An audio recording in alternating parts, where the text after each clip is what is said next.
श्रीगुरुभ्यो नमः। भूषणसारः।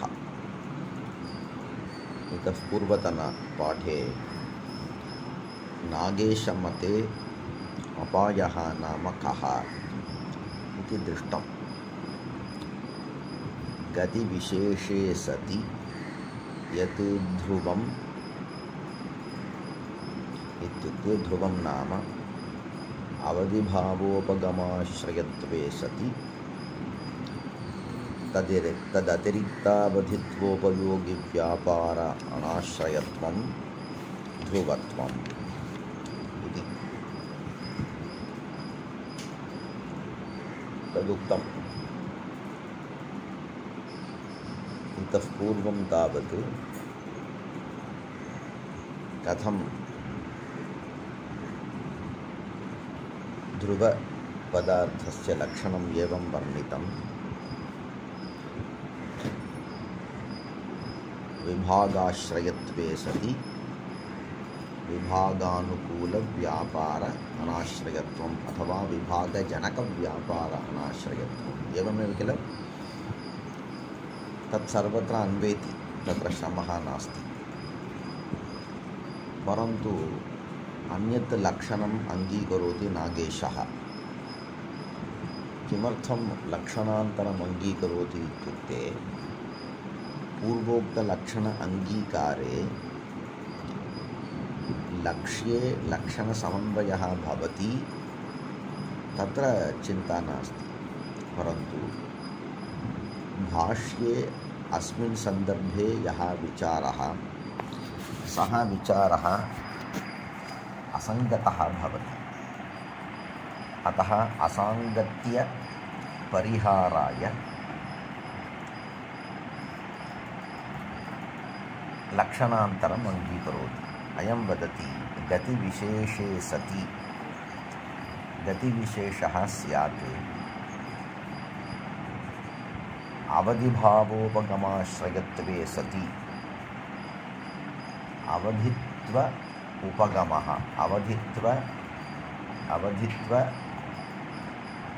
अङ्गीकारः, अवधित्वज्ञानम्, अवधिभावोपगम आश्रयः स्यात्। परन्तु अवधित्वोपयोगिव्यापार अनाश्रयः स्यात्। इतः पूर्वं विश्लेषमादाय उक्तं। विश्लेषाश्रयत्वे सति, विश्लेषशब्दः एव किल प्रयुक्तः। विश्लेषाश्रयत्वे सति विश्लेषजनकः तदेव किल। इतः पूर्वं कुत्र विश्लेषहेतुक्रियाणाश्रयत्वे सति विश्लेषाश्रयत्वम्। विश्लेषाश्रयत्वे सति विश्लेषहेतुभूतक्रियाणाश्रयत्वम्। अत्र विश्लेषरूपं पदार्थं त्यक्त्वा अवधिरूपपदार्थः गृहीतः। अवधिभावोपगमा तत्र अवधित्वाश्रयत्वे सति इति तथा न उक्तम्। अवधिभावोपगमाश्रयत्वे सति इति किमर्थमिति उक्तम्। उपगमः नाम ज्ञानम् इत्यर्थः। तादृशज्ञानविषयत्वे सति, अवधित्वज्ञानविषयत्वे सति इत्युक्ते अयम् अवधिः भवतु इति तादृशज्ञानं, तादृशज्ञानस्य विषयः स्यात्। अतः अवधिभावोपगमाश्रयत्वे सति एवञ्च यः पदार्थः अवधित्वेन बुद्ध्या आश्रितः, अवधित्वम् अस्ति वा न वा सः अन्यः विषयः। वस्तुतः अवधिः कदाचित् न भवितुमर्हति, तथापि अवधित्वेन मया आश्रितः, बुद्ध्या आश्रितः, अङ्गीकृतः। अवधिभावोपगमाश्रयत्वे सति अवधित्वोपयोगिव्यापार अनाश्रयत्वम्। तदतिरिक्तावधित्वोपयोगी इत्युक्तम्।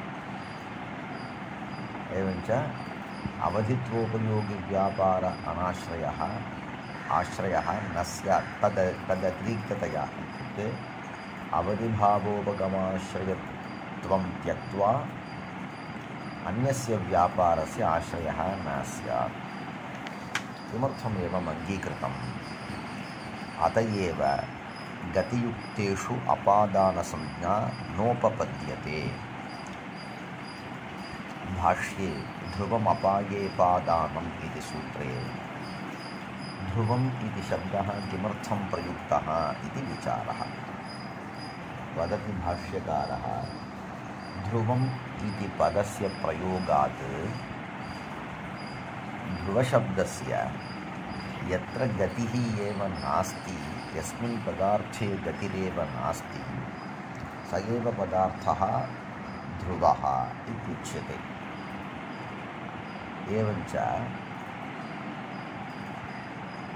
एवञ्च किं जातं?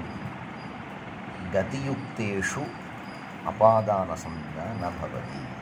सूत्रे अपाये अपादानम् इति यदि ध्रुवपदं विना सूत्रं स्यात् तर्हि किं भवति? यदा विश्लेषः भवति सति विश्लेषे सर्वस्यापि पदार्थस्य इत्युक्ते विश्लेष आश्रययोः पदार्थयोः मध्ये विश्लेष आश्रययोः पदार्थयोः मध्ये एकः पदार्थः विश्लेषानुकूलव्यापार आश्रयः भवेत्, इतरः पदार्थः विश्लेषानुकूलव्यापार अनाश्रयः भवेत्।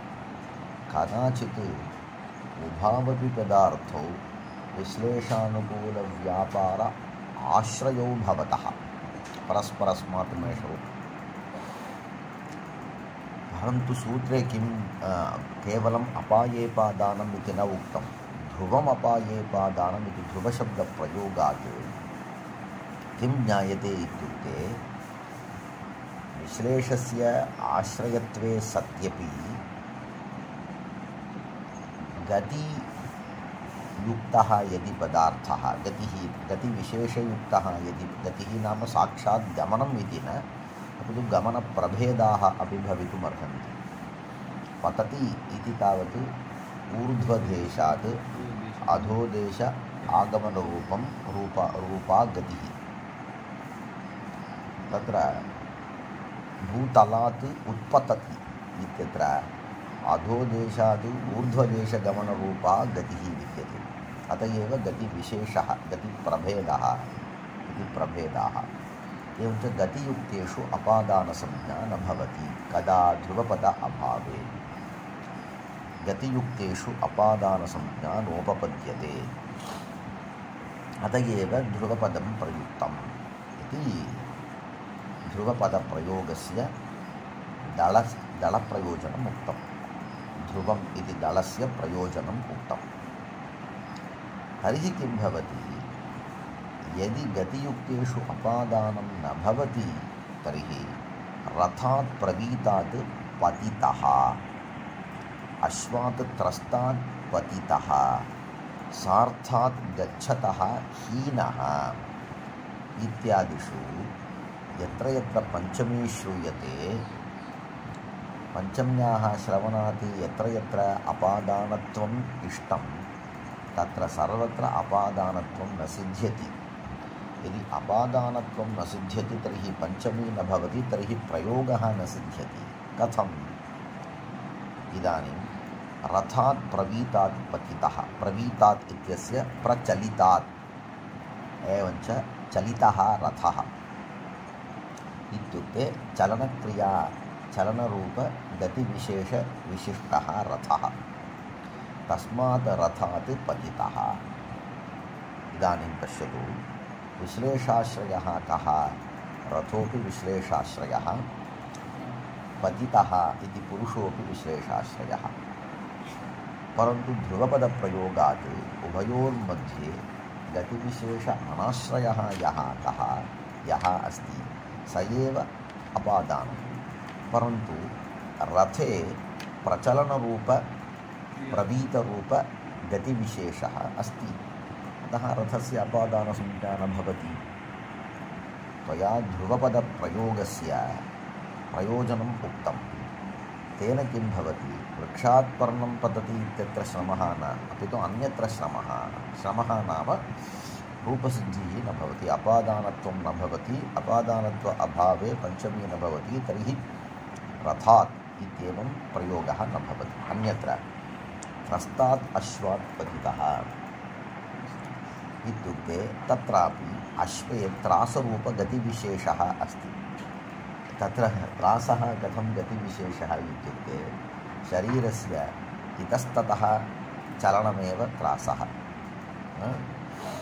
तथा स्वीक्रियते, अस्मात् प्रदेशात् अन्यत्र गमनम्, अन्यस्मात् तावत् अत्र आगमनम् इत्येवं यदि झटिति गतिविशेषः स्यात् तर्हि तस्य किं नाम त्रासः। एवञ्च त्रस्तादश्वात् पतितः इत्यत्रापि अश्वस्य गतिविशेषविशिष्टत्वात् न भवति। इत्युक्ते अश्वस्य ध्रुवत्व अभावात्, अश्वे ध्रुवत्व अभावात् इत्यर्थः। सार्थात् गच्छतः हीनः, सार्थः इत्युक्ते मार्गे गच्छामः तदानीम् अस्माभिः साकं यः आगच्छति गच्छति तस्य किं नाम सार्थः इति नाम।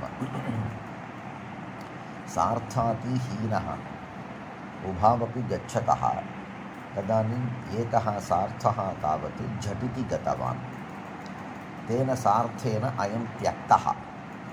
सः झटिति गच्छति इति कारणात् विलम्बेन गच्छन्तं येनं त्यक्त्वा सः गच्छति। हीनः, हीनः नाम त्यक्तः, वोहाक् त्यागे हीनः। तर्हि यः सार्थः विद्यते तेन अयं त्यक्तः, अथवा सार्थापेक्षया अयं त्यक्तः। तेन इत्युक्ते तत्र कर्तरितृतीया, सार्थेन तेन त्यक्तः। अत्र तावत् पञ्चमी गच्छत, सार्थात् हीनः, यः सार्थः तदपेक्षया अयं हीनः अस्ति इति प्रयोगः। तत्र पश्यतु, ध्रुवमपाये पादानम् इत्यत्र ध्रुवशब्दप्रयोगात् ध्रुवशब्दस्य च गतिविशेष अभावाश्रयः, गतिविशेषाभावाश्रयः इत्यर्थवर्णनात् एवमेव किल। सार्थः कथमस्ति, गच्छतः सार्थात्, गच्छन् विद्यते, गच्छतः। एवञ्च तत्र किं नास्ति, गतिविशेषः, गतिविशेषाभावः नास्ति, गतिविशेषः अस्ति। एवञ्च सार्थस्य गतिविशेषाश्रयत्वात् तत्रापि ध्रुवत्व अभावात्, तत्र अपादानत्व अभावात् पञ्चमी न भवति इति पृच्छति। कः भाष्यकारः? रथात् प्रवीतात् प्रचलितात् पतितः, अश्वात् त्रस्तात् पतितः, सार्थात् गच्छतो हीनः। प्राचीने एवं सम्प्रदाय, अधुना प्रयोगे तावत् विशेषणस्य पूर्वं प्रयोगः, विशेष्यस्य परप्रयोगः। परन्तु प्राचीनकाले विशेषं प्रथमं प्रयुज्यते, विशेषणं रथात् प्रवीतात् चलितः, अश्वात् त्रस्तात् पतितः, सार्थात् गच्छतः हीनः इत्येवं। किं कारणम् इति पृच्छति। किमर्थं न भवति? अध्रुवत्वात्, रथस्य अध्रुवत्वात्, तद्वत् अश्वस्य अध्रुवत्वात्, त्रासकारणात् अश्वस्य अध्रुवत्वात्, प्रवीतकारणात् प्रवीतत्वात् रथस्य अध्रुवत्वात्, तत्र गच्छत्वात् इति वक्तव्यं। गच्छन् इति उच्यते किल, गच्छति अथवा गमनात्, गमनत्वात् इति मास्तु, गमनात् सार्थस्य अध्रुवत्वात् अपादानसंज्ञा न भवति। किं कारणम्? अध्रुवत्वात्, नवाध्रौवस्य अविवक्षितत्वात्। तत्र पक्षद्वयं वदति।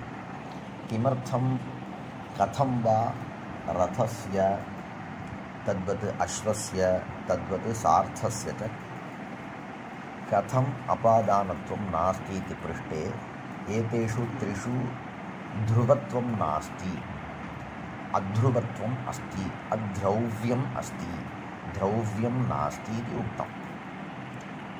एकः पक्षः ध्रौव्यं नास्ति इति, अन्यः पक्षः एवं वदति, अन्यं पक्षं वदति भाष्यकारः, तत्र सत्यपि ध्रुवत्वे किं सत्यपि ध्रुवत्वे तन्निष्ठध्रुवत्वं न विवक्षितम् इति वदति। एवं एकः पक्षः तत्र ध्रुवत्वं नास्ति इति। कः प्रश्नः? एतेषु त्रिषु अपादानत्वं किमर्थं न भवति इति प्रश्नः। तत्र उत्तरं तावत् एतेषु त्रिषु ध्रुवत्वं नास्ति, अपादानसंज्ञा किमर्थं न भवति इति प्रश्नः। ध्रुवत्व अभावात् इति एकम् उत्तरम्। अथवा सत्यपि ध्रुवत्वे तन्निष्ठध्रुवत्वं न विवक्षितम् इति वदति। एवञ्च प्रथमपक्षमादाय यदि पश्यामः तद्रीत्या ध्रुवत्वं नाम किम् इति प्रश्ने विश्लेषाश्रयत्वे सति विश्लेषहेतुक्रियाणाश्रयत्वम् इति लक्षणं यदि स्वीकुर्मः तर्हि एते त्रयः अपि कथं सन्ति? अनाश्रयाः सन्ति, विश्लेषाश्रयाः सन्ति, विश्लेषहेतुक्रियाणाश्रयाः अपि सन्ति। तर्हि एते त्रयः अपि ध्रुवभूताः एव, सत्यं वा? विश्लेषहेतुक्रियाणाश्रयाः एव, तर्हि एते ध्रुवाः। तर्हि कथं वा भाष्यकारः ध्रुवत्वं तावत् अविवक्षितम् इति वदति। एकः तावत् तत्र ध्रुवत्वं नास्ति इति वदति, अन्यस्मिन् मते तावत् ध्रुवत्वं विद्यते परन्तु अविवक्षितम् इति। तर्हि ध्रुवत्वं विद्यते इति पक्षः कथं सङ्गच्छति इत्युक्ते भूषणकारोक्तरीत्या विश्लेष आश्रयत्वं विद्यते एतेषु त्रिषु, विश्लेषहेतुक्रिया अनाश्रयत्वं विद्यते, तदेव ध्रुवत्वम् इति अङ्गीकारात् परन्तु तादृशध्रुवत्वं तावत् न विवक्षितम्। परन्तु स एव पक्षः यदि सम्मतः तदेव यदि ध्रुवत्वस्य लक्षणं तर्हि अध्रुवत्वात् इति पक्षः न घटते किल। तर्हि तत्र पक्षद्वयं सः वदति। किमर्थम् अत्र एतेषु त्रिषु न सिद्ध्यति इति पृष्टे ध्रुवत्वं नास्ति इति एकं वदति, एकं हेतुं वदति। सत्यपि ध्रुवत्वे ध्रुवत्वम् अविवक्षितम् इति वदति। एवञ्च तत्र ध्रुवत्वम् अस्ति इति कथने तावत् भूषणसारकारोक्त लक्षणं घटते। ध्रुवत्वं नास्ति इति तदर्थं किञ्चित् लक्षणम् अपेक्षते किल, तदर्थं नागेशः एव नागेशरीत्या पश्यतु। किमित्युक्ते कुत्र तत्र वस्तुतः तत्र किं नास्ति इति वक्तव्यं, ध्रुवत्वं नास्ति इति वक्तव्यं। तत् कथं सङ्गच्छते वा? ध्रुवत्वं नास्ति, किं नाम ध्रुवत्वं सः वदति पश्यतु। अवधिभावोपगम आश्रयत्वे सति अवधिभावोपगम आश्रयत्वम् अस्ति, तदतिरिक्त अवधित्वोपयोगिव्यापाराणाश्रयत्वं तदस्ति। एतेषु रथादिषु त्रिषु अपि तदतिरिक्तावधित्वोपयोगिव्यापाराणाश्रयत्वम् एतेषु त्रिषु। किं कारणम् इत्युक्ते अवधित्वोपयोगिव्यापाराश्रयत्वं केषु भवति इति पृष्टे तत्र यः पतितः तत्र एव भवति। एवञ्च तदतिरिक्तावधित्वोपयोगिव्यापाराणाश्रयत्वं वस्तुतः रथे भवति। रथः चलितः वा भवतु अप्रचलितः वा भवतु उभयत्र भवति। अश्वः त्रस्तोः वा भवतु अत्रस्तो वा भवतु उभयत्र भवति। सार्थः गच्छन् वा भवतु अगच्छन् वा भवतु तत्र भवति। परन्तु अवधिभावोपगमाश्रयत्वम् इत्युक्ते अवधिभावोपगमाश्रयत्वम् एतेषु त्रिषु अपि कदाचित् भवति, कदाचित् न भवति। एवञ्च अवधिभावोपगमाश्रयत्वं यदा विद्यते इत्युक्ते तदतिरिक्तावधित्वोपयोगिव्यापाराणाश्रयत्वे सति अवधिभावोपगमाश्रयत्वम् एतेषु त्रिषु सम्भवति। कदाचित् नैव सम्भवति किल। यदा नैव सम्भवति इत्युक्ते मया तावत् अवधित्वेन नाङ्गीक्रियते। यदा मया अवधित्वेन नाङ्गीक्रियते तत्र किं न सिद्ध्यति, ध्रुवत्वं न सिद्ध्यति। अवगतं वा? एवञ्च तादृशरीत्या ध्रुवत्वं न सिद्ध्यति इति कृत्वा एव भाष्यकारः पक्षान्तरे किं वदति, ध्रुवत्वं नास्ति इति वदति। एवञ्च ध्रुवत्वं नास्ति इति भाष्यकारस्य वचनं यदि सार्थकं स्यात् तर्हि एवं वक्तव्यम्। भाष्यकारस्य वचनं सार्थयितुमेव त्वया एवं लक्षणं क्रियते वा इत्युक्ते तथा न। एतादृशलक्षणे अङ्गीकृते एव भाष्यकारस्य वचनं साधु भवेत् इत्युक्ते एतादृशलक्षणं मनसि निधाय एव भाष्यकारः तथा उक्तवान् स्यात्।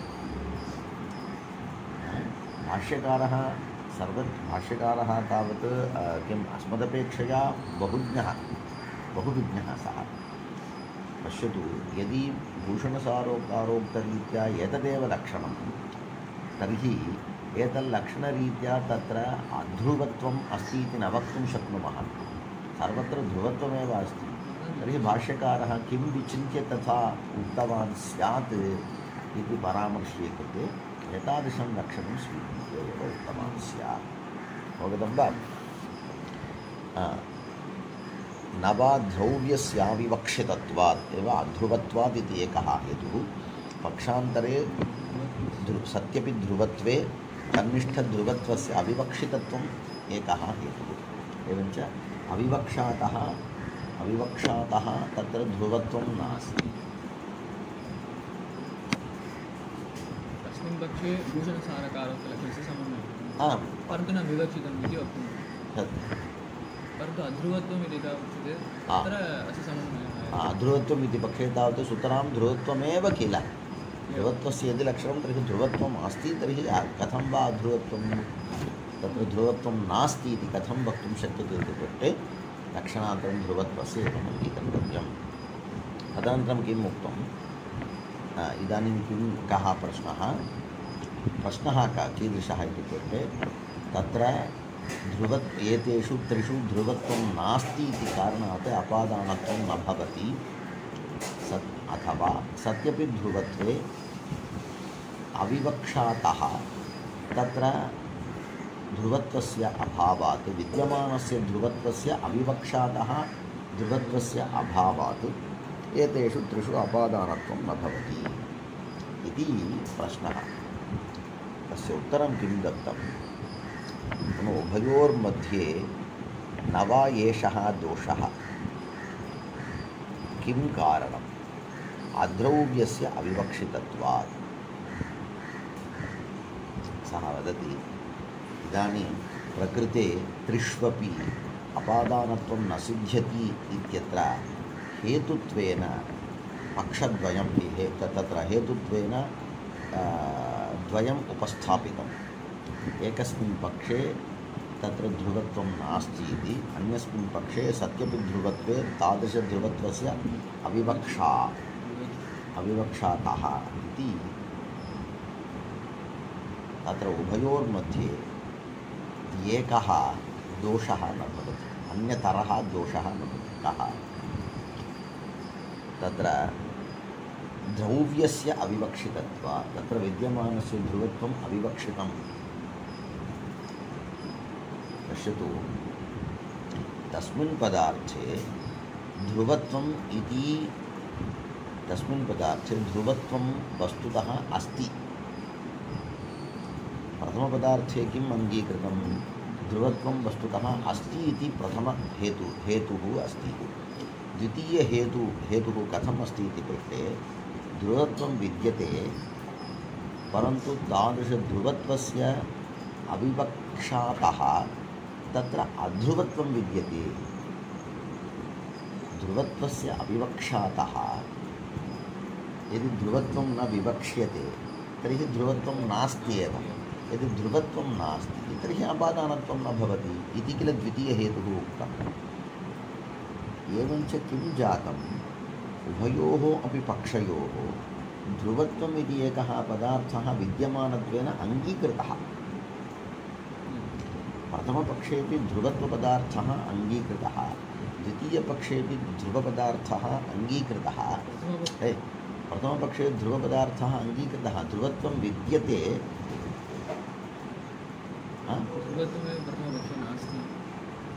सत्यं सत्यं, प्रथमपक्षे ध्रुवत्वं नास्ति, द्वितीयपक्षे ध्रुवत्वम् अस्ति परन्तु अविवक्षा इति विद्यते किल, तत्र सत्यं। द्वितीयपक्षे तावत् ध्रुवत्वम् अस्ति अविवक्षातः नास्ति इति उक्तं किल, तत्र अन्यथापि वक्तुं शक्नुमः।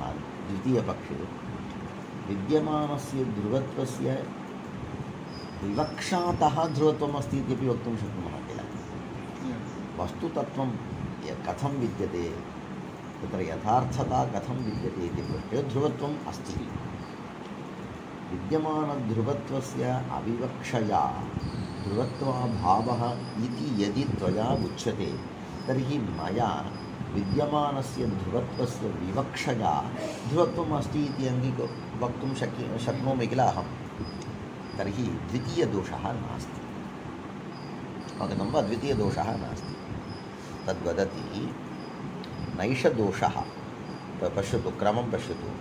किं कारणम्? अध्रुवत्वात् न वा द्रव्यस्य अविवक्षितत्वात् नवैषदोषः इत्युक्ते अन्यस्मिन् पक्षे, अन्यतरपक्षे यः दोषः सः नास्ति।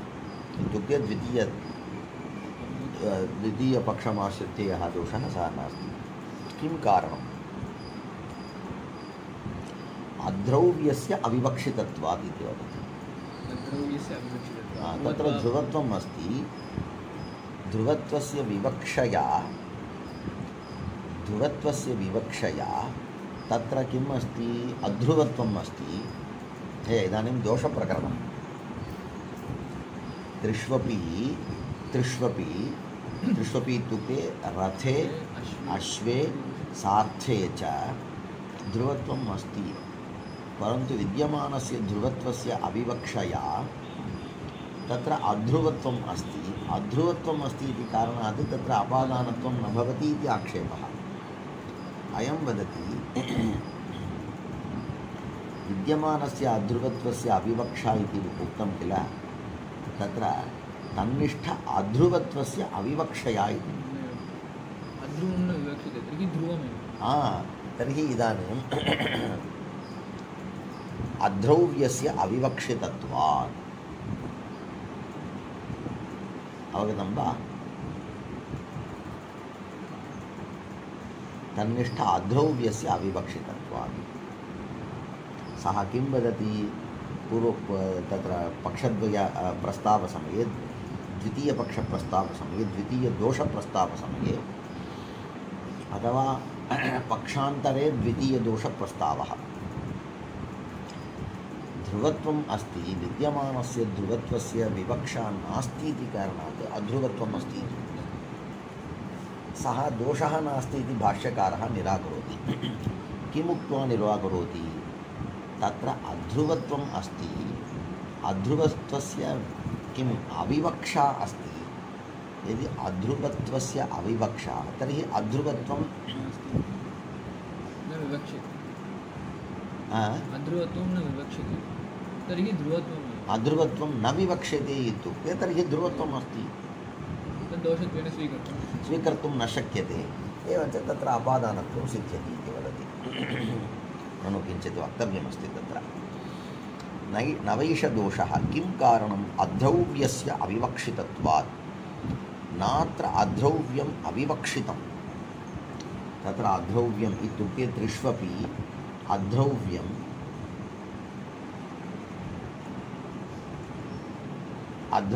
न विवक्षितं। तत्र अविवक्षितशब्दः इतर न विवक्षित इति पृथक् अस्ति। त्रिष्वपि अध्रव्यम् इत्युक्ते इदानीं ध्रुवत्वं नाम किम् इति प्रश्नः भवति किल। तस्मिन् पक्षे तावत्, प्रथमपक्षे तावत् ध्रुवत्वस्य अन्यत् लक्षणम्। इदानीं किम् उक्तं? तत्र अध्रव्यम् अस्ति, तादृश अध्रव्यम् अविवक्षितम् इत्युक्ते अवगतं वा? पश्यतु, भूषणसारकारोक्तध्रुवत्वं यदि अङ्गीक्रियते तर्हि त्रिष्वपि अद्रव्यम् अस्ति इति न वक्तुं शक्नुमः किल। किन्तु परस्परं विरुद्धधर्मौ यदि ध्रुवत्वं स्यात् तर्हि अध्रुवत्वं न स्यात्, यदि अध्रुवत्वं विद्यते तर्हि ध्रुवत्वं न स्यात्। इदानीं पश्यतु, इदानीं तस्मिन् पदार्थे यः धर्मः विद्यते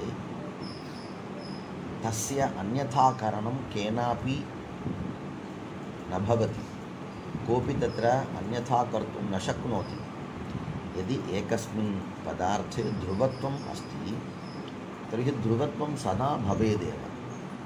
यदि एकस्मिन् पदार्थे अध्रुवत्वं स्यात् तर्हि अध्रुवत्वमपि सदा भवेदेव, अन्यथा कर्तुं न शक्नोति। अवगतं वा? परन्तु ध्रुवत्वस्य लक्षणम् अन्यथा कर्तुं शक्नोति। ध्रुवत्वस्य यदि लक्षणम् अन्यथा करोति तर्हि इदानीं द्वेधा करोति इति स्वीकुरु। ध्रुवत्वस्य प्रथमं यदि एकं लक्षणं, तल्लक्षणरीत्या कस्मिंश्चित् पदार्थे ध्रुवत्वं स्यात्, अध्रुवत्वं न स्यात्।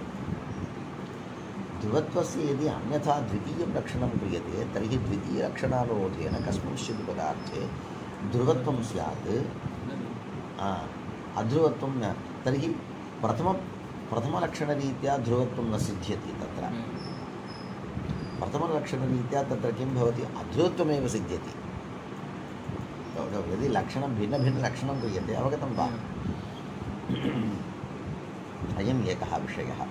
अन्यः विषयः, ध्रुवशब्दस्य चलं, स्थिरम् इति एतादृश लोकप्रसिद्ध अर्थमादाय ध्रुवशब्दस्य अर्थवर्णनं। चलत्वमादाय ध्रुवत्वं। यदि चलत्वं स्वीकुर्मः तर्हि अध्रुवत्वमेव, यदि स्थिरत्वं स्वीकुर्मः तर्हि ध्रुवत्वमेव इति एतादृशलक्षणस्वीकारः इति एकः अंशः। अन्यः अंशः कः इत्युक्ते विवक्षा अविवक्षा इति। विद्यते, केनापि प्रकारेण विद्यते, परन्तु मया नाङ्गीक्रियते। नाङ्गीक्रियते इत्युक्ते मया न विवक्ष्यते, अङ्गीक्रियते। सः उत्तमः इति अङ्गीकरोमि, परन्तु उत्तमः इति बहिः न वदामि। एवं विद्यते किल, तदेव विवक्षा इति। इदानीं प्रथमपक्षे किम् उक्तं? ध्रुवत्वम् अस्ति, तस्य ध्रुवत्वस्य विवक्षा नास्ति इति प्रथमम् इत्युक्ते पक्षद्वये द्वितीयपक्षे उक्तं। तस्मिन् पक्षे ध्रुवत्वम् अस्ति इति कथं सङ्गच्छते? लोकप्रसिद्ध चलत्वं, स्थिरत्वम् इत्यादि आदाय यदि आलोचयामः तर्हि तत्र इत्युक्ते त्रिष्वपि ध्रुवत्वं न सिद्ध्यति। परन्तु भाष्यकारः ध्रुवत्वं विद्यते इति वदति। विद्यते परन्तु न विवक्ष्यते इति वदति। विद्यते इति कथम् इति पृष्टे तदानीं भूषणसारकारोक्तलक्षणं सङ्गच्छति। अवगतं वा?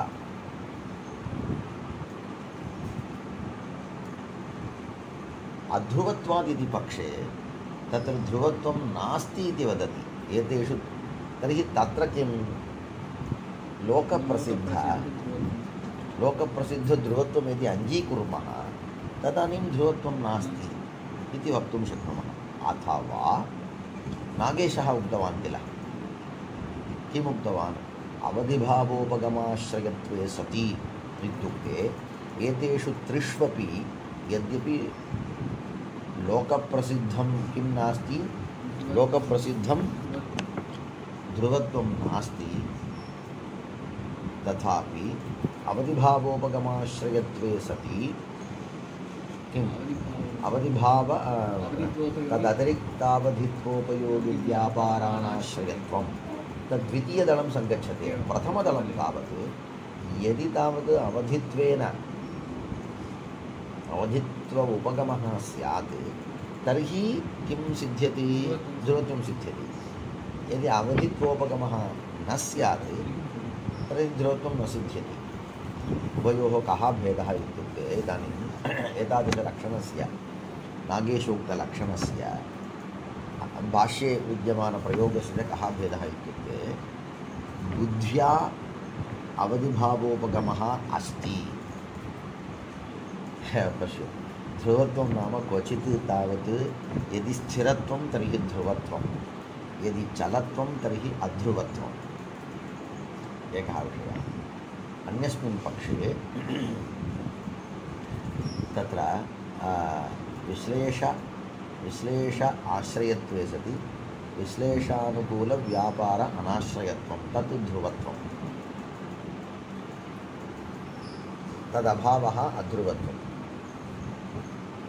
अन्यः नागेशोक्त अवधिभावोपगमाश्रयत्वे सति तदतिरिक्तावधित्वोपयोगिव्यापाराणाश्रयत्वं ध्रुवत्वम्। एतत् सर्वं त्यक्त्वा चतुर्थं किं विद्यते इति पृष्टे त्रिभिः प्रकारैः तत्र ध्रुवत्वम् अस्तु अथवा अध्रुवत्वम् अस्तु मया न विवक्ष्यते।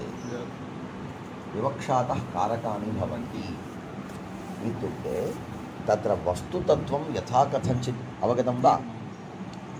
लक्षणत्रयानुरोधेन तत्र लक्ष्यसिद्धिः भवति, परन्तु सिद्धलक्ष्यानुरोधेन एव कथनमिति न निर्बन्धः। विवक्षा तदेव द्वितीयपक्षः। कुत्र? भाष्ये अध्रौव्यस्य अविवक्षितत्वात्।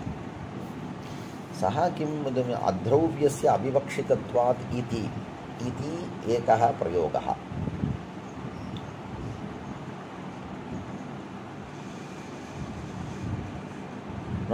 ध्रौव्यस्य अविवक्षितत्वात् किं? ध्रौव्यस्य अविवक्षा इति एकः पक्षः, अध्रौव्यस्य अविवक्षा इति एकः पक्षः। अवगतं वा? ध्रौव्यस्य अविवक्षा इति पक्षे किं नाम ध्रौव्यम् इति चिन्तनीयम्।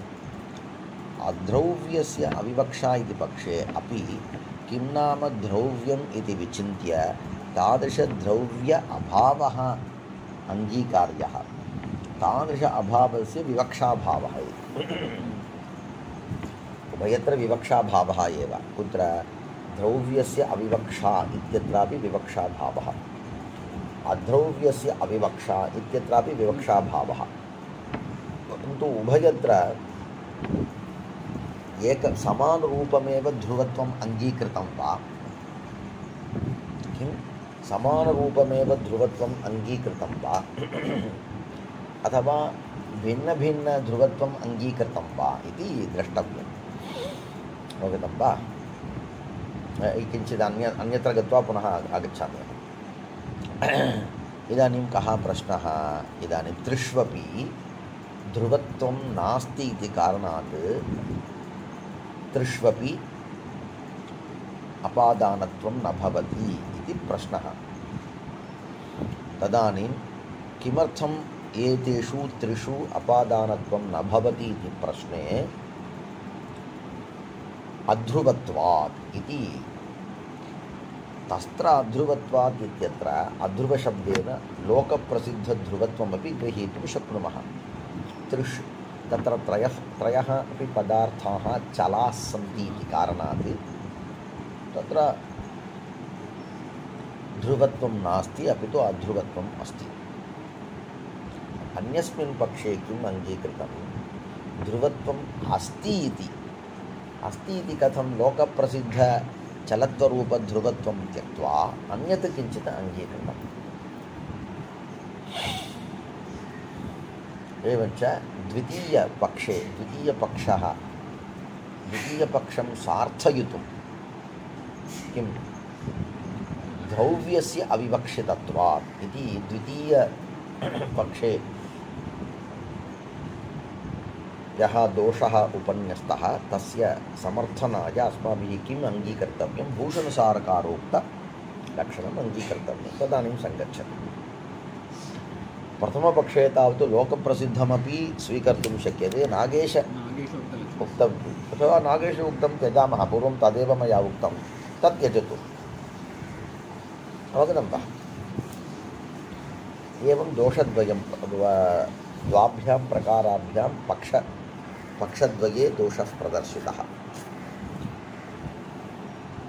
तदानीम् उभयोः मध्ये अन्यतरः पक्षः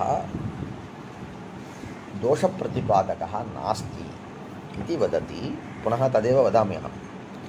नवैषदोषः कः दोषः नास्ति? द्रव्यस्य अविवक्षातः अपादानत्वं न भवति, तेन पञ्चमी न भवति। अपादानत्वम् इति अहं वदामि, अस्माकं शास्त्ररीत्या अपादानसंज्ञा इति वक्तव्यं। परन्तु यत्र संज्ञा तत्र संज्ञायाः प्रवृत्तिनिमित्तं किञ्चित् भवेत् इति कृत्वा अपादानत्वम् इति तावत् संज्ञाप्रवृत्तिनिमित्तत्वेन आश्रीयते। यथा वा डित्थत्वं डवित्थत्वम् इत्यादिषु तद्वत्। अद्रव्यस्य अविवक्षितत्वात् इति वदति। ध्रुवत्वस्य अविवक्षा इति विद्यते, त्वया उक्तं किल, मया उच्यते तत्र विद्यमान अद्रव्यस्य अविवक्षा। तर्हि किं नाम अद्रव्यं? लोकप्रसिद्धध्रुवत्वम् आदाय अपि वक्तुं शक्नुमः। प्रवीतात् अश्वात् इत्यत्र अश्वे किमस्ति? चलत्वं विद्यते, एवञ्च लोकप्रसिद्ध अध्रुवत्वं विद्यते। प्रवीतात् रथात् वा अश्वात् इति मया उक्तं वा? प्रवीतात् अश्वात्, प्रवीतात् रथात्, त्रस्तात् अश्वात् इत्यत्र अश्वे चलत्वं विद्यते इति कारणात् अध्रुवत्वं विद्यते। सार्थात् गच्छतः इत्यत्र गमनत्वं विद्यते इति कारणात् तत्र चलत्वं विद्यते इति कारणात् तत्र अध्रुवत्वं विद्यते। अवगतं वा? एवञ्च एकस्मिन् पक्षे भाष्यकारः तस्मिन् पदार्थे, पदार्थः समानः, त्रयः अपि पदार्थाः समानाः एव, परन्तु एकस्मिन् पक्षे त्रिष्वपि पदार्थेषु किम् अध्रुवत्वम् अस्ति इति वदति, त्रिष्वपि पदार्थेषु अन्यस्मिन् पक्षे ध्रुवत्वम् अस्ति इति वदति। तर्हि ध्रुवत्वस्य किं लक्षणम्, अध्रुवत्वस्य किं लक्षणम् इति अङ्गीकर्तव्यं। तत्र कथं घटते इति विचार्यमाणे अध्रुवत्वम् अस्ति इति पक्षे लोकप्रसिद्धध्रुवत्व अङ्गीकारेण अध्रुवत्वं विद्यते त्रिषु प्रकृते। ध्रुवत्वम् अस्ति इति अङ्गीकारे तावत् भूषणसारोक्तलक्षणम् अङ्गीकर्तव्यम्। अवगतम्? इदानीं द्वितीयः दोषः नास्ति इति वदति। किमर्थं द्वितीयः कः दोषः? तत्र विद्यमानध्रुवत्वस्य अविवक्षायाः पञ्चमी। तत्र किम् अस्ति? अध्रुवत्वम् अस्ति, अध्रुवत्वस्य विद्यमानत्वात् अपादानत्वं नास्ति, अतः पञ्चमी न भवति इति दोषः इति उक्तं किल। अयं वदति एकस्मिन् पक्षे अध्रुवत्वं विद्यते इति उक्तं किल। एवञ्च अध्रुवत्वस्य अविवक्षा यदा क्रियते तदानीं तत्र ध्रुवत्वं विद्यते। एवञ्च तन्निष्ठध्रुवत्वमादाय पञ्चमी अपादानत्वं भवति, पञ्चमी भवति इति अन्यथा वदति। एवञ्च अयं दोषत्वेन न स्वीकर्तव्यः। कः दोषत्वेन न स्वीकर्तव्यः? ध्रुवत्वस्य अविवक्षया अपादानत्वं न भवति इति यदि दोषत्वेन उच्यते तर्हि तस्य समानतया अध्रुवत्वस्य अविवक्षया ध्रुवत्वस्य विद्यमानत्वात् किं भवति? पञ्चमी प्राप्नोति इति भवति। एवञ्च विवक्षानुरोधेन ध्रुवत्वम् अस्ति इति कथनं, विवक्षानुरोधेन अध्रुवत्वम् अस्ति इति कथनम्, एतदुभयं मास्तु इति सः दोषत्वेन न स्वीकर्तव्यः इति वदति। अवगतं वा? किं कारणम्? अध्रव्यस्य अविवक्षितत्वात्। नाध्रव्यं विवक्षितं। तर्हि तस्मिन् पदार्थे अद्रव्यं न विवक्षितं। पश्यतु, इदानीं पुनः आलोचना कर्तव्या। अद्रव्यम् अविवक्षितम् इत्युक्ते किं नाम द्रव्यं? लोकप्रसिद्ध। इदानीं पश्यतु, एकः तावत् एकं वाक्यं प्रयुङ्क्ते सः मूढः नास्ति, मूर्खः नास्ति, विद्वान् अस्ति। यदि विदुषा केनचित् तादृशं वाक्यं प्रयुक्तं तदानीं वयं किं कुर्मः, अस्माभिः किं कर्तव्यम् इति पृष्टे आपाततः यदि तस्य वाक्यस्य अर्थः अनन्वितः भवति तर्हि अनन्वितं वाक्यम् इति अस्माभिः न त्याज्यं, परन्तु पुनः पुनः आलोचनया तस्य वाक्यस्य यथा वा अर्थः समवेतः स्यात् तथा यत्र कर्तव्यः। इदानीं भाष्यकारैः किम् उक्तम् अत्र पश्यतु।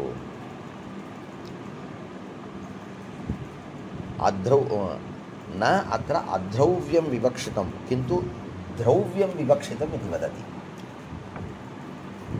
इदानीम् उभयत्र विवक्षां प्रति आगतवान्। इतः पूर्वं तावत् वस्तुनिष्ठधर्मम्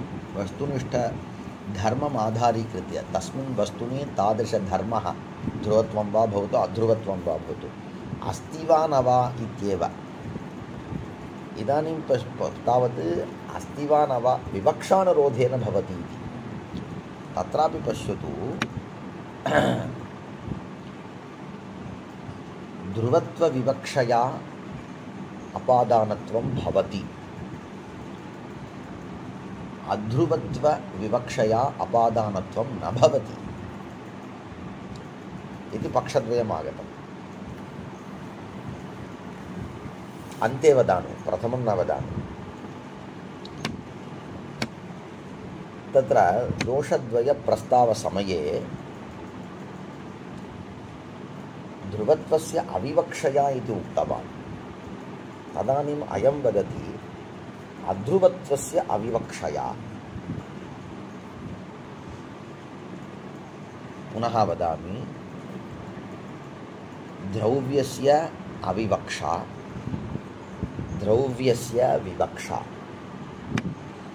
अद्रव्यस्य अविवक्षा, अद्रव्यस्य विवक्षा इति चत्वारः। अवगतं वा? यदि ध्रुवत्वस्य विवक्षा तर्हि अपादानत्वं भवति,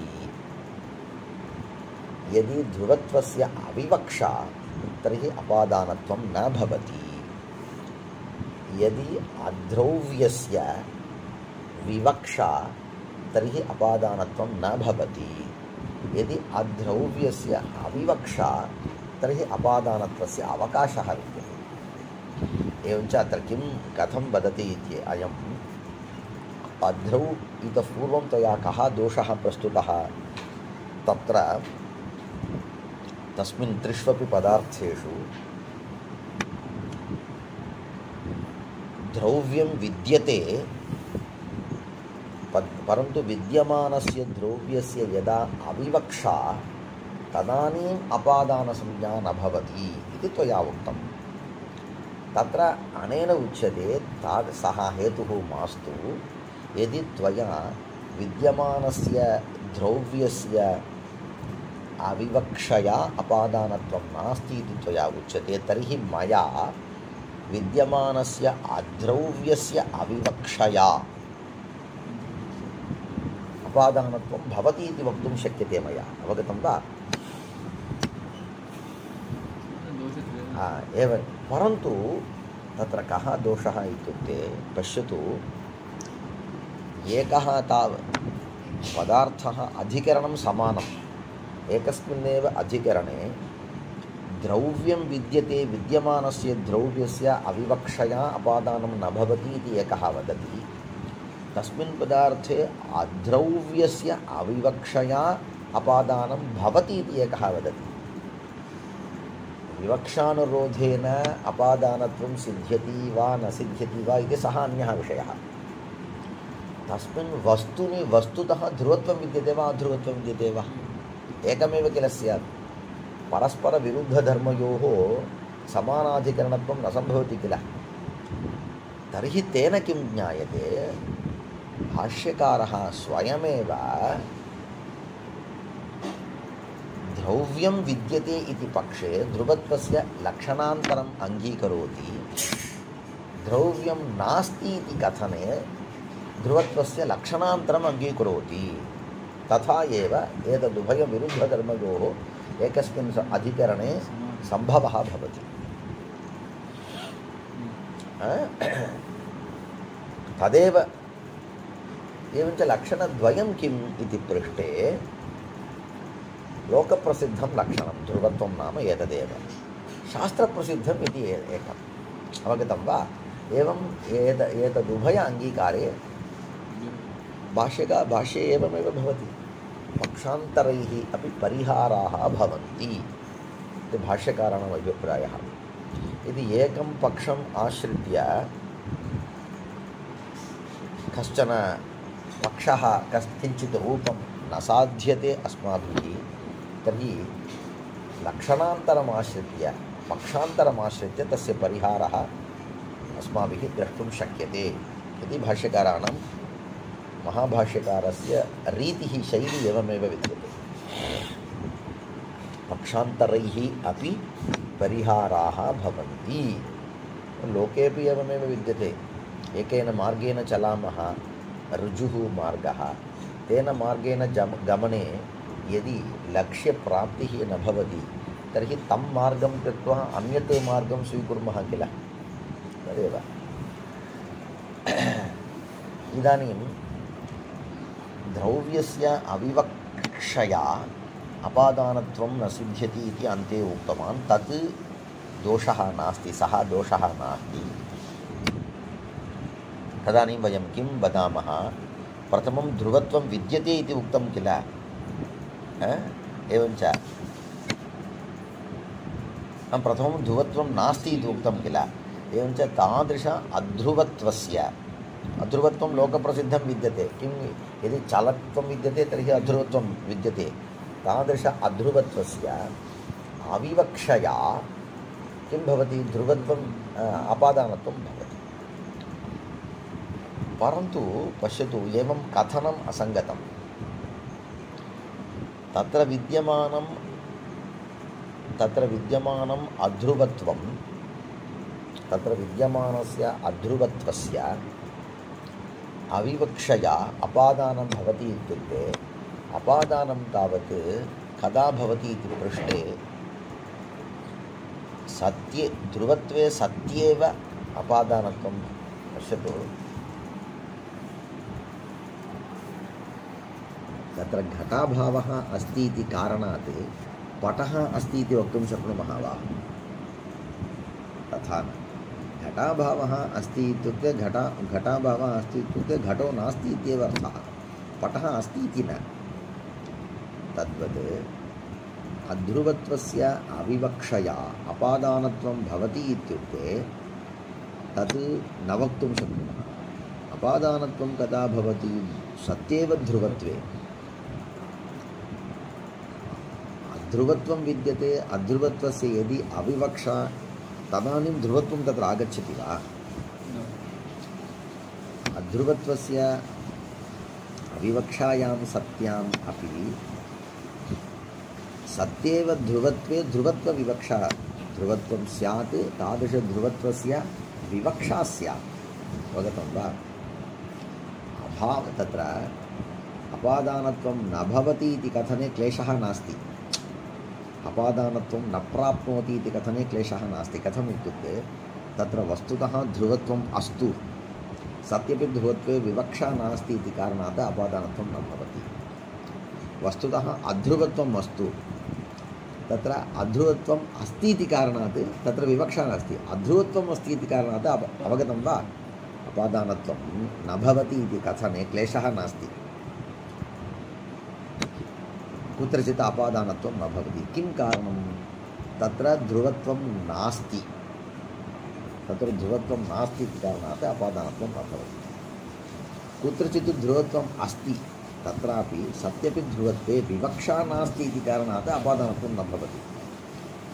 परन्तु अपादानसंज्ञा यदि स्यात् तर्हि किं स्यात् इत्युक्ते त्वया उक्तं किल तत्र विद्यमानस्य अध्रुवत्वस्य यदि अविवक्षा तर्हि अपादानत्वं भवति इति न वक्तुं शक्नुमः। अपादानत्वं कदा भवति इत्युक्ते सत्येव ध्रुवत्वे। प्रथमं मया चत्वारः पक्षाः उक्ताः। ध्रुवत्वं विद्यते विद्यमानस्य ध्रुवत्वस्य विवक्षा, ध्रुवत्वं विद्यते विद्यमानस्य ध्रुवत्वस्य अविवक्षा, अध्रुवत्वं विद्यते विद्यमानस्य अध्रुवत्वस्य विवक्षा, अध्रुवत्वं विद्यते विद्यमानस्य अध्रुवत्वस्य अविवक्षा। त्रिषु पक्षेषु अपादानत्वं न प्राप्नोति। इत्युक्ते ध्रुवत्वं विद्यते परन्तु ध्रुवत्वस्य यदि विवक्षा नास्ति तर्हि विवक्षा नास्ति इति कारणात् अपादानसंज्ञा न भवति। अध्रुवत्वं विद्यते अध्रुवत्वस्य यदा विवक्षा तदानीम् अध्रुवत्वमेव विवक्षितं, ध्रुवत्वं वस्तुतः नास्ति इति कृत्वा ध्रुवत्वं नास्ति न वा विवक्षा विद्यते।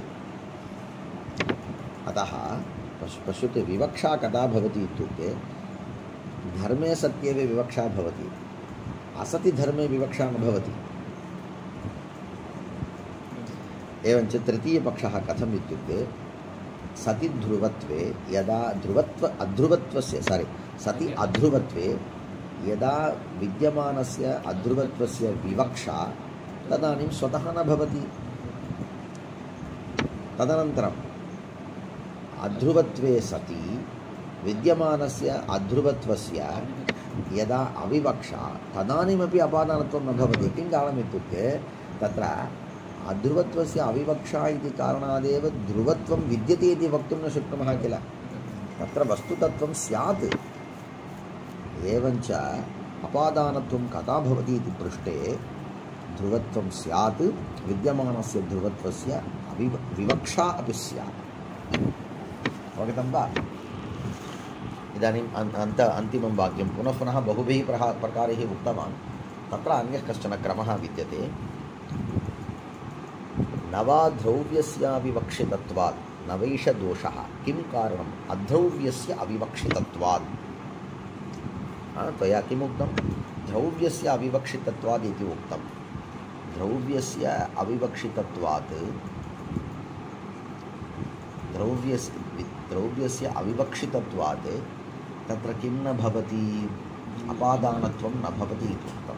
किम् इत्युक्ते तत्र धर्मः विद्यते परन्तु तं धर्मम् अहं न आश्रयामि तावदेव, अथवा तं धर्मम् आश्रित्य किमपि वक्तुं नेच्छामि, परन्तु सः हेतुत्वेन न प्रस्तोतव्यः। यदि सः हेतुत्वेन उच्यते तदानीं मया एवं वक्तुं शक्यते तत्र विद्यमानस्य अद्रव्यस्य अविवक्षितत्वात्।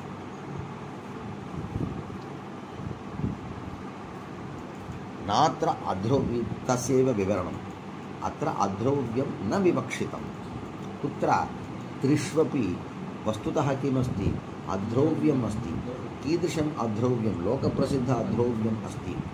तादृश अद्रव्यं न विवक्षितं, परन्तु तादृश अद्रव्यं न विवक्षितम् इत्युक्ते द्रव्यं विद्यते इति अङ्गीकर्तुं शक्नुमः वा? अत एव वदति किं तर्हि द्रव्यम् इति वदति। पुनः पश्यतु, नात्राद्रव्यं विवक्षितम् इत्युक्ते अत्र अद्रव्यं न विवक्षितम्। अत्र अद्रव्यं न विवक्षितम् इत्युक्ते द्रव्यम् एव विवक्षितं। यदि द्रव्यं विवक्षितं तर्हि द्रव्यं किं रूपं भवितुमर्हति? लोकप्रसिद्धद्रव्यं नास्ति किल। भाष्यकारः कुत्र रथं कुत्र स्थापयति?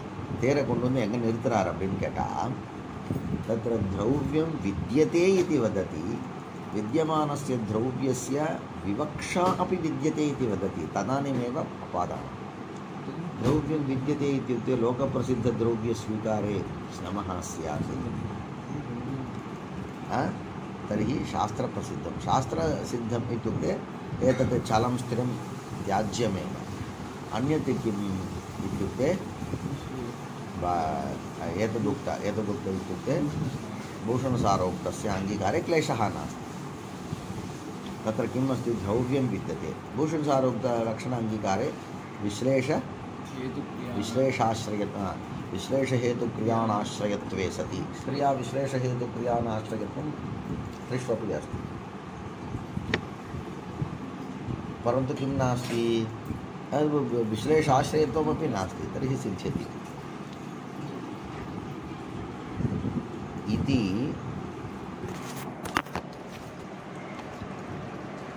यदि भाष्यं सङ्गच्छति, धात्वर्थव्यापाराणाश्रयत्वस्य ध्रुवत्वे तु तदसङ्गतं स्यात्।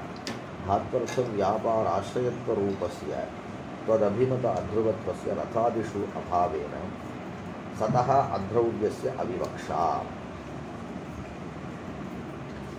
भाष्यस्य असङ्गत्यापत्तेः इति इदानीं सतः अध्रौव्यस्य अविवक्षा इति एकस्मिन् पक्षे एतत् सर्वमस्तु, सिद्धान्तः अस्तु, परन्तु प्रसङ्गात् सिद्धान्तः अयमेव। सिद्धान्तपक्षे सिद्धान्तः कः इत्युक्ते किं तर्हि द्रव्यम् इत्यत्र द्रव्यं विद्यते, विद्यमानस्य द्रव्यस्य विवक्षा विद्यते इति तस्मिन् पक्षे भूषणसारोक्तलक्षणं भूषणकारसारोक्तलक्षणं सङ्गच्छते। परन्तु अन्यस्मिन् पक्षे तत्र अद्रव्यं विद्यते। कथं भूषणसारकारोक्तलक्षण अङ्गीकारे तत्र अद्रव्यं विद्यते इति न वक्तुं शक्नुमः। द्रव्यमेव विद्यते। तत्र अद्रव्यं विद्यते इत्युक्ते लोकप्रसिद्धचल अचलादि अङ्गीकारे सिद्ध्यति।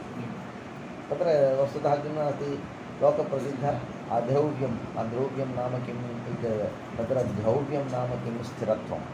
अद्रव्यं नाम स्थिरत्वाभावः, चलत्वमस्ति इति कारणात् स्थिरत्वाभावः अस्ति।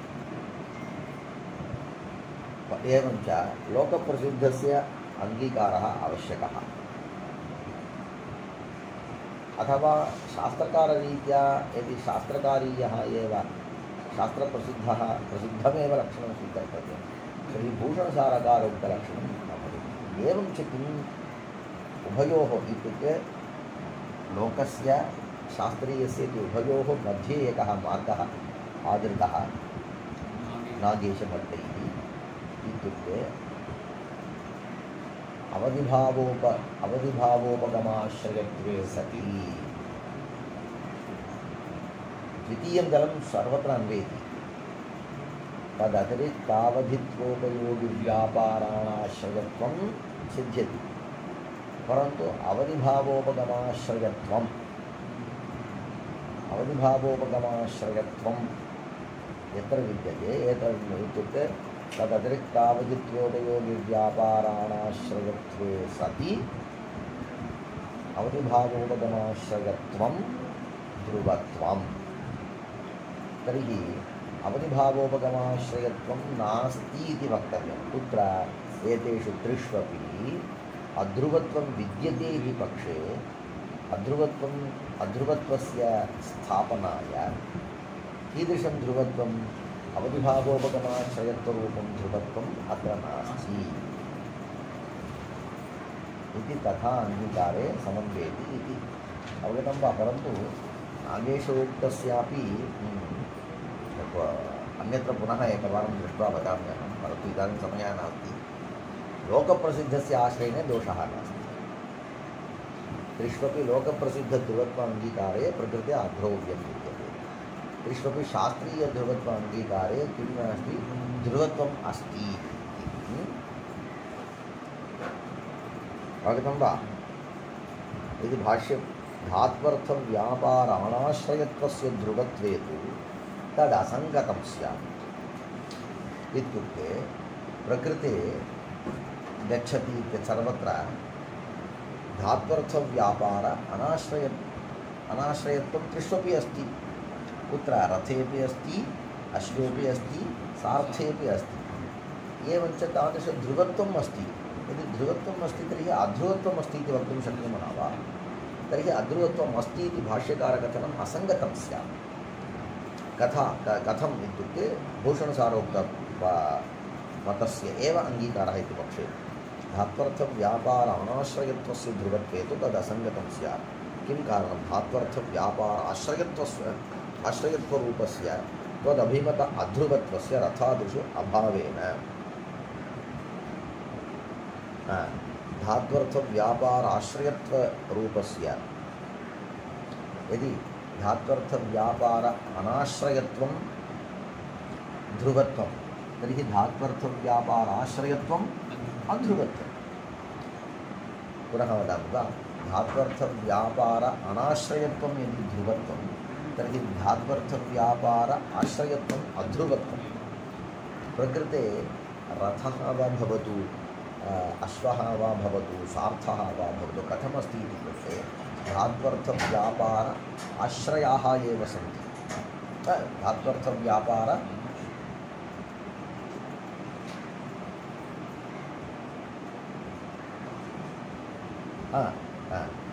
सत्यं, धात्वर्थव्यापारस्य आश्रयाः न सन्ति। एवञ्च आश्रयाः यदि न सन्ति, एवञ्च धात्वर्थव्यापार आश्रयत्वम् एतेषु नास्ति। अवगतं वा? धात्वर्थव्यापार आश्रयत्वं नास्ति कारणात् एते सर्वेपि कथं सन्ति? अध्रुवाः एव।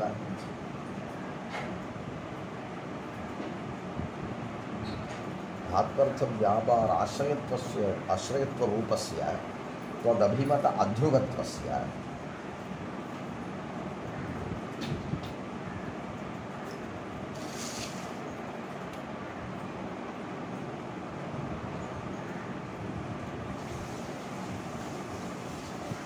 तावत् अन्यथा वदति रा।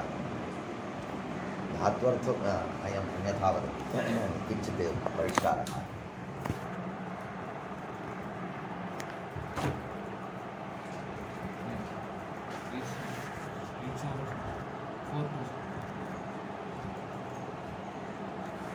अयम् एवं वदति, एवं स्वीकर्तव्यं। धात्वर्थ इत्यत्र तत्र प्रकृतधातुः इति प्रधानधातुः स्वीकर्तुं शक्यते, कोऽपि धातुः स्वीकर्तुं शक्यते। इदानीं प्रकृते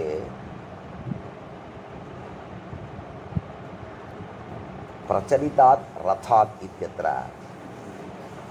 प्रचलितात् रथात् पतितः इति अस्ति।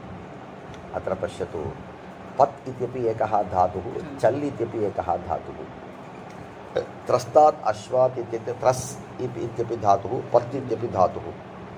सार्थात् हीनः गच्छतः, गच्छ गम् इत्यपि धातुः, हीन इति ओहाक् त्यागे इति सोऽपि धातुः। अस्माभिः एतावत्पर्यन्तं कथं चिन्तितं? प्रधानधात्वर्थः इत्युक्ते आख्यातान्तः यः धातुः तद्धात्वर्थः पतति। एवं प्रयोगः अस्ति, प्रवीतात् रथात् पतति, त्रस्तात् अश्वात् पतति, वृक्षात् पर्णं पतति, सार्थात् हीयते, गच्छतः सार्थात् हीयते इत्येवं प्रयोगः। अत्र तावत् सर्वेपि शब्दाः कृदन्ताः प्रयुक्ताः, इत्युक्ते आख्यातान्ताः न, तिङन्ताः न। तर्हि पतितः पतितः हीनः, तर्हि किं भवति? प्रचलितात् इत्यपि कृदन्तं, पतितः इत्यपि कृदन्तं, किञ्च सार्था गच्छतः इत्यपि कृदन्तं, हीनः इत्यपि कृदन्तम्। अनन्तरं त्रस्तात् इत्यपि त्रस्त इति कृदन्तं विद्यते, पतितः इत्यपि कृदन्तं। तर्हि तत्र प्रकृतधात्वर्थः इत्युक्ते पत् धात्वर्थोऽपि ग्राह्यः, त्रस् धात्वर्थोऽपि ग्राह्यः, शल् धात्वर्थोऽपि ग्राह्यः, गच्छ धात्वर्थोऽपि ग्राह्यः। तर्हि प्रकृतधात्वर्थ आश्रयत्वमेव त्वद्रीत्या किम्? अध्रुवत्वं। तर्हि प्रकृतधात्वर्थ आश्रयत्वं न केवलं देवदत्तादिषु अपि तु रथेपि अस्ति, अश्वेपि अस्ति, सार्थेपि अस्ति। तर्हि एते त्रयः अपि किं रूपः इति पृष्टे अध्रुवरूपाः एव किल। धात्वर्थव्यापार अनाश्रयत्वस्य ध्रुवत्वे तर्हि धात्वर्थव्यापार आश्रयत्वम् अध्रुवत्वं त्वदभिमत अध्रुवत्वस्य धात्वर्थव्यापार आश्रयत्वरूपम् अध्रुवत्वं रथादिषु नास्ति। धात्वर्थव्यापार अनाश्रयत्वं नास्ति, धात्वर्थव्यापार आश्रयत्वम् अस्ति। तर्हि तत्र किं भवति, रथादिषु अभावेन यदि रथादिषु नास्ति तर्हि रथादयः अपि कथं भवेयुः, अध्रुवाः भवेयुः, रथादयः ध्रुवाः भवेयुः। धात्वर्थव्यापार आश्रयत्वरूपस्य त्वदभिमत अध्रुवत्वस्य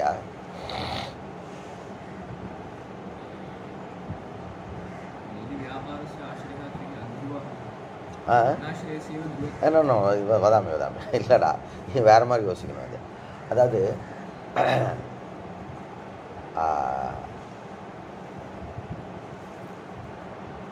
पतितः इत्यत्र पत् धात्वर्थमादाय यदि पश्यामः तर्हि पत् धात्वर्थव्यापार आश्रयत्वरूपस्य अध्रुवत्वस्य रथादिषु अभावः। पत् धात्वर्थव्यापार आश्रयत्वमेव किम् अध्रुवत्वं। पत् धात्वर्थव्यापार आश्रयत्वं देवदत्ते विद्यते न तु रथे। तर्हि पतधात्वर्थम् आदाय यदि पश्यामः तर्हि रथः तावत् अध्रुवः नास्ति, अपि तु ध्रुवः एव। तद्वत् पतधात्वर्थव्यापारस्य आश्रयः पुरुषः एव, न तु अश्वः। अतः तद्धात्वर्थमादाय यदि पश्यामः, अवगतं वा? एवं भवति। यदि एवं भवति तर्हि भाष्यकारः किं वदति, सतः अद्रव्यस्य अविवक्षा इति। इत्युक्ते रथादिषु अद्रव्यं विद्यते, विद्यमानस्य अद्रव्यस्य विवक्षा नास्ति। ननु द्रव्यमेव किल विद्यते।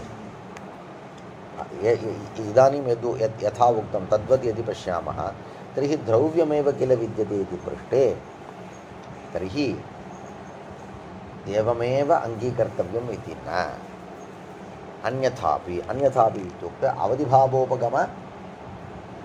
अवधिभावोपगमाश्रयत्वे सति। एवञ्च अवधिभावोपगमाश्रयत्वं यदि विद्यते तर्हि तदेव। तर्हि अवधिभावोपगमाश्रयत्वम् इदानीं तद्रीत्या पश्यामः। तद्रीत्या इदानीं किमस्ति, तत्र अध्रुवत्वं विद्यते इति। कुत्र अध्रुवत्वं विद्यते? रथादिषु अध्रुवत्वं विद्यते। कथम् अध्रुवत्वं विद्यते? त्रासक्रियामादाय इति न, चलनक्रियामादाय अध्रुवत्वम् इति न, अपि तु पतधात्वर्थक्रियामादाय पतधात्वर्थक्रियाश्रयत्वम् अध्रुवत्वं, पतधात्वर्थक्रिया अनाश्रयत्वं ध्रुवत्वं। परन्तु अस्माभिः किं साधनीयं? रथादिषु अध्रुवत्वं साधनीयं। किमर्थम् एतत् इत्युक्ते भाष्यकारः वदति एकस्मिन् पक्षे, वस्तुतः एतत् सर्वं कार्यकारी नास्ति, अपि तु विचारवेलायाम् एवं प्रस्तुतं। तत् कथं सङ्गच्छति, அவர் சொல்லிட்டாரு, எப்படி சரிப்பட்டு வரும், அவ்வளவுதான். तर्हि अन्यत् लक्षणम्, अन्यत् अवधिभावोपगमाश्रयत्वे सति अनाश्रयत्वम् इत्युक्ते तादृशध्रुवत्वं तावत् तादृश अध्रुवत्वं कुत्र विद्यते इति अङ्गीकर्तव्यम्। अश्वादिषु विद्यते इति अङ्गीकर्तव्यम्। अश्वादिषु अश्वादिषु तादृश अध्रुवत्वस्य विद्या अध्रुवत्वस्य सत्तायामेव अध्रुवत्वस्य अङ्गीकारे एव सतः अद्रव्यस्य अश्वादिषु किं विद्यते अद्रव्यं विद्यते इति इदानीं किम् उक्तवान् अयं लोकप्रसिद्धचलत्वं विद्यते किल तदेव चलत्वम् आदाय अद्रव्यं विद्यते इति नाङ्गीकरोति अन्यत् किञ्चित् अद्रव्यम् अङ्गीकरोति तच्च अद्रव्यं किं रूपं स्यात् नागेशोक्तं स्यात् एवञ्च अवधिभावोपगमाश्रयत्वं नास्ति यद्यपि अश्वः अवधित्वोपन तदतिरिक्त अवधित्वोपयोगी व्यापार अनाश्रयः तथापि अवधिभावोपगमाश्रयः नास्ति इति कारणात् कथम् इत्युक्ते मया तथा नाङ्गीकृतम् इत्येव वक्तव्यम् अतः तद्रीत्या तत्र अध्रुवत्वं विद्यते इति कारणात् विद्यमानस्य अध्रुवत्वस्य अविवक्षा इति वक्तुं शक्यते इति वदति किञ्चिदेव वदति परन्तु बहु वक्तव्यं विद्यते अस्य तत्र कथनस्य अवकाशः स्याद्वा न स्यात् இங்கே பங்க்திக்கு தகுந்த மாதிரி நான் பதில் சொல்லி ஆகணும் பிரயோகம் பண்ணியிருக்கார் அவர் நாம் யோசிக்கும் போதே அப்படி தான் யோசிக்கணும் கிரந்தத்தை படிக்கும்போது கிரந்தக்காரர் சொல்லிருக்கார் அப்போ அந்த பங்க்திக்கு தகுந்த மாதிரி நம்ம யோசித்து ஓ இதை தான் சொல்ல வரார் அப்படின்னு அர்த்த நிச்சயம் அப்படி தான் பண்ணணும் தாத்வர்த்த வியாபார ஆசிரியம் யோசித்து சரி விட்டு வரல அப்படின்றது அது வேறு விஷயம் முதல்ல இப்படி தான் யோசிக்கணும் தாத்வர்த்த புரிஞ்சுதா இப்போ தாத்வர்த்த வியாபார आश्रयत्वरूपस्य त्वदभिमताध्रुवत्वस्य रथादिषु अभावेनन्नु रथादिषु अभावः அப்படின்னு முதல்ல அந்த பங்கியை சரி பண்ணுறதுக்கு என்ன பண்ணோம்னா பிரதான தாத்துன்னு வாங்கிக்காம ஆக்கியாத்தத்தை மட்டும் வாங்கிக்காம சகல தாத்துவையும் வாங்கிக்கணும் அதுக்காக தான் இங்கே கொடுத்துருக்க உதாரணம் இல்லாமல் பதித்தா தான் கொடுத்துருக்காரு பத்தத்தின்னு கொடுக்கல சரியா அப்போ தாத்வர்த்த வியாபார आश्रयत्वरूपस्य त्वदभिमत अध्रुवत्वस्य रथादिषु अभावेन என்றார் அப்போ ரதாதிகளில் என்ன இருக்குன்னு சொன்னார் தாத்வர்த்த வியாபார ஆசிரியத்துவம் இருக்குன்னார் எப்படி இருக்கும் அப்படின்னா இப்படி நீ பிரிச்சுக்கணும் எப்படி பிரிச்சுக்கணும் பிரச்சலிதாத்த ரதாத் போது சல் ஒரு தாத்து பத்து ஒரு தாத்து அப்போ உனக்கு அப்போ வந்து தாத்வர்த்தம்னா சல் தாத்வர்த்த வியாபார ஆசிரியத்துவம் எங்கே இருக்குன்னா புருஷன்ட்ட இருக்குது பத்து தாத்வர்த்த வியாபார ஆசிரியத்துவம் புருஷன்ட்ட இருக்குது அப்படி புருஷன்ட்ட இருக்குன்னா புருஷன் அத்ருவம் அது எங்கே இல்லைன்னு சொல்லணும்னா ரதாதிகளில் இல்லைன்னு சொல்லணும் சரியா ரதாதிஷு அபாவேன் அது கரெக்டு தான் அது ஒன்றும் ப்ராப்ளம் இல்லை ரதாதிஷு அபாவேன் இந்த பட்சத்தில் வந்து நீ ஆக்கியாதம்னு வாங்கிக்கணும்னு அவசியம் இல்லை சரியா ஆக்கியாதம்னு சொன்னால் ஆக்கியாதம் கூட வாங்கிக்கணும்னு அவசியம் இல்லை நீ வந்து தாத்வர்த்தனா பிரதான தாத்வர்த்தம் வச்சுக்கோ பிரதான தாத்வர்த்த வியாபார இது பதனம் தது ஆசிரியத்வரூபஸ்ய தது ஆசிரியத்துவம் தான் அத்ருவத்வம் ஆசிரியத்துவம் எங்கே இருக்குது அப்படின்னா புருஷன்ட்ட இருக்குது அது எங்கே இல்லை ரதாதிஷுல இல்லை